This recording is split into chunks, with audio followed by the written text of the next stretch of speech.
Good morning, students. Welcome to the class once again. I'm Neha, and today I'm going to start a very new chapter of history, that is, chapter 2, Socialism in Europe and the Russian Revolution.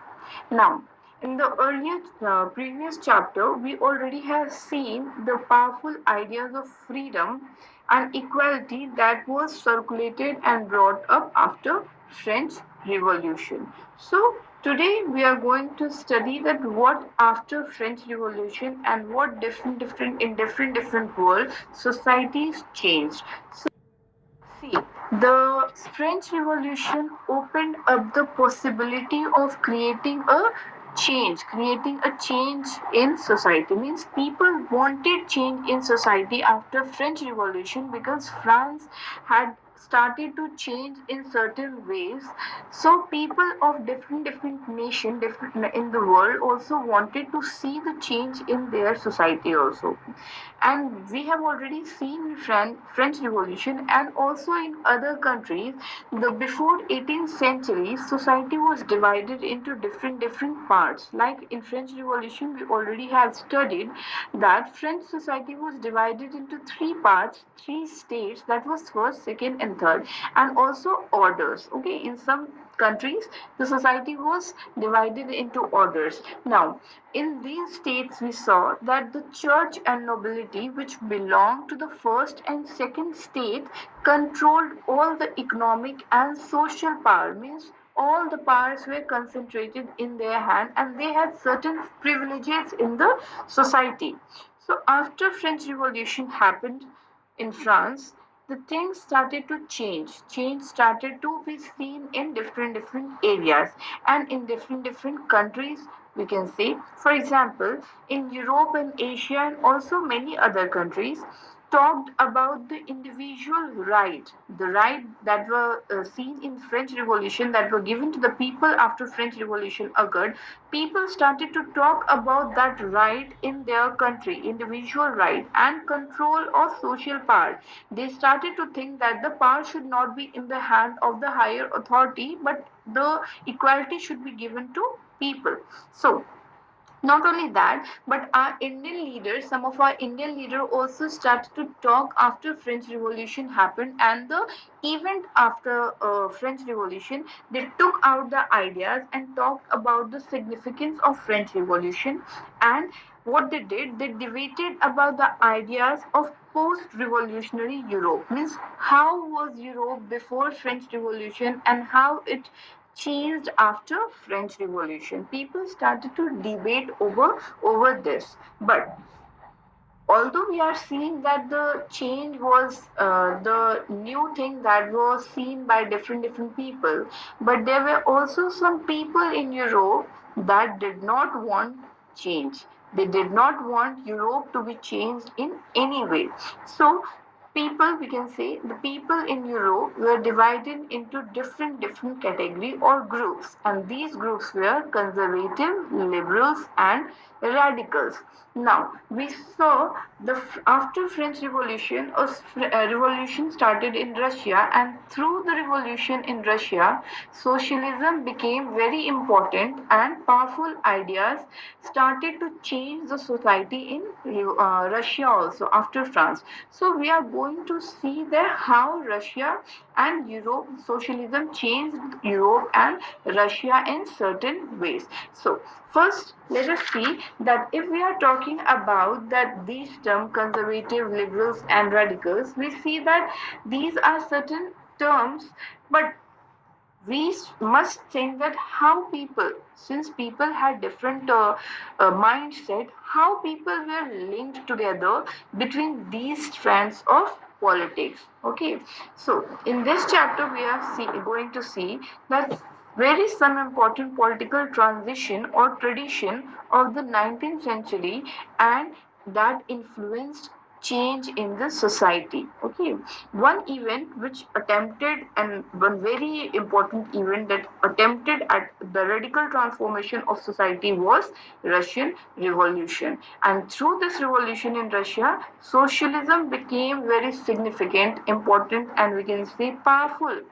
So ideas started to spread in the society about the change, and these things shaped the change in society, shaped the society and brought certain changes. Now let us see that who were the conservative, liberals and radicals, and what were their thought process. First, we see that liberals. See, liberals, who were liberals? Liberals were the ones who looked for the society to change. They are the one who wanted the society to change, because liberal wanted a society which were tolerance of religion, which tolerated all religion. And we should remember that European states usually discriminated. They were discriminated one or another religion, means Christianity or other religion that were discriminated in Europe. Means people did not follow one religion, but a very thing we can say that they Europeans usually discriminated certain religion one in other way. So what used to happen? This liberals were very much clear that they opposed the uncontrolled power of this dynastic ruler, means the monarchies that we saw, the monarch that we saw in France, which had certain powers in their hand, which we can say the whole and sole power were in the hand of monarch. So the liberals were in oppose of that the power should not be in the hand of the dynastic ruler. Okay, now see what used to happen. They were the one who wanted to safeguard the individual right, means they wanted the people to be equally treated, and for that they wanted a representative.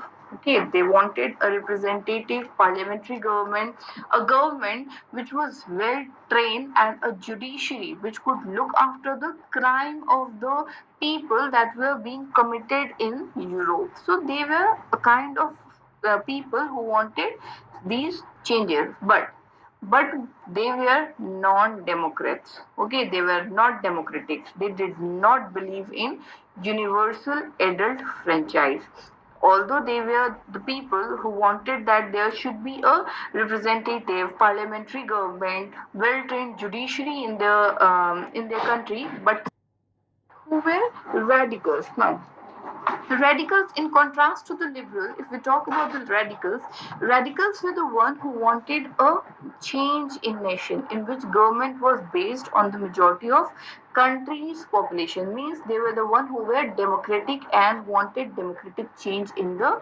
society.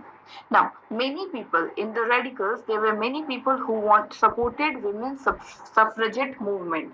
And now, if we are seeing women's suffragette movement, what do you mean by women's suffragette movement?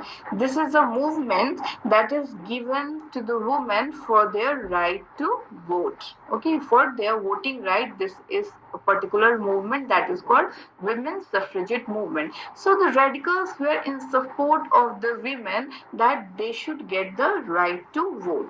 And unlike the liberals, they opposed the privileges ones. Liberals were the also one who were not in favor of the privileges, because they were the also one who did not want that the power should be concentrated in the hand of the higher class people, the first and second church or nobility, but it should be equally divided. Okay, and radicals were also the one who did not means supported the privileged one, and they were the one who opposed the privileged one, like great landowners, wealthy factory owners, industrialists. They opposed all these people, and they were against private poverty. They were not against private poverty, means if you have private poverty it's okay, but the main problem with the radicals were they were very much opposed of the person who wanted all the power to be in their hand, means they disliked the concept of concentration of power in one hand. Concentration means we can say that collection means all the power should not rest in one hand, one people hand. Okay, so they opposed this idea. So these were the thought process of radicals in the society of Europe. Now talking about conservative, who were conservative? They conservative were the one who were totally opposite of radicals and liberals. They always opposed. Radicals were the one who opposed the radicals and liberals. And we saw that after 19th century, the conservatives opened up their mind. Earlier, what used to happen, that before, after French Revolution only, these conservatives opened up themselves for change, so for societal change. But before 19th century, before the French Revolution in 18th century, we can say, in 18th century, these were the people, the conservative one, they opposed the ideas of change. They were the one who thought that there should be no change in the society. This idea came in their mind only after the French Revolution. That was by 19th century they accepted that change is inevitable. Means change is the process that should continue. Okay, one should be open up for certain change. They believe this, but they also said that the past, whatever past we have in of our country, we should and we must respect that past. So such ideas about societal change clashed between these three groups which followed the French Revolution. Okay, means French Revolution, after French Revolution, these people, before also and after also, the ideas of these people clashed, but they worked forward for the better societal development, for the societal change in the Europe. Now, after this, we see that how society and social change was there seen in Europe. Now, after this, we saw